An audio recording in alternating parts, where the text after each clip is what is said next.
반갑습니다. 최덕종입니다. 2024년 9월 9일 월요일 아침입니다. 놓치기 쉬운 뉴스를 딱딱 풀어주는 최덕종의 딱풀 뉴스입니다. 며칠 전에 울산에서 2028년 국제정원 박람회 개최가 확정되었습니다. 개최 장소는 산업 폐수가 흘러넘쳤던 태화강과 산업화의 부산물인 삼산 여천 쓰레기 매립장입니다. 총 사업비 483억 원을 들여 주로 삼산 여천 쓰레기 매립장에 테마 정원, 기업 정원 등 전시 공간을 조성할 계획입니다. 31개 국가 방문객 1,300여만 명을 추산하고 있고 생산 유발 효과로 3조 555억 원을 기대하고 있습니다. 울산시가 유치한 국제정원박람회의 주 무대 가운데 하나는 삼산 여천 매립장입니다. 그런데 당초 울산시는 이곳에 파크골프장을 추진해 왔었는데요. 각각 박람회와 파크골프장을 추진하는 부서들이 소통이 잘 안 되고 있는 모양새입니다.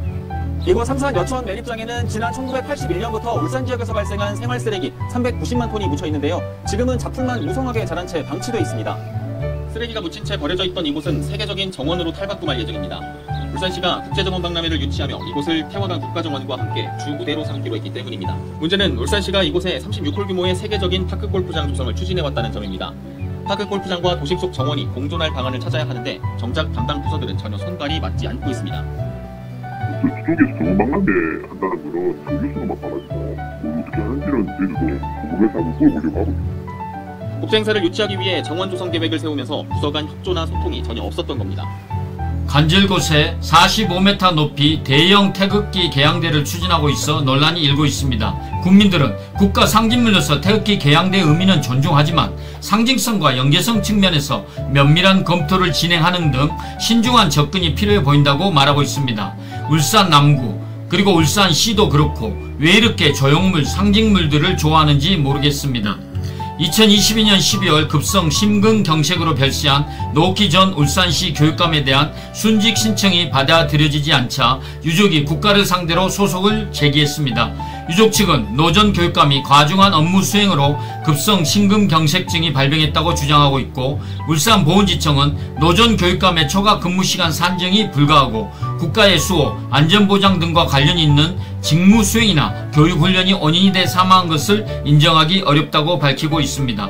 추석을 앞두고 지난 7일 더불어민주당 울산시당은 지역위원회별로 당원들과 함께 전통시장 장보기 행사를 가졌습니다. 이선호 시당위원장은 당원들과 언양시장을, 전은수 남갑 지역위원장은 신정시장과 수암시장을, 오상택 중구 지역위원장은 학성 새벽시장과 역전시장을 방문하여 추석 준비를 하고 상인들을 격려하고 당원들과 소통하는 시간을 가졌습니다.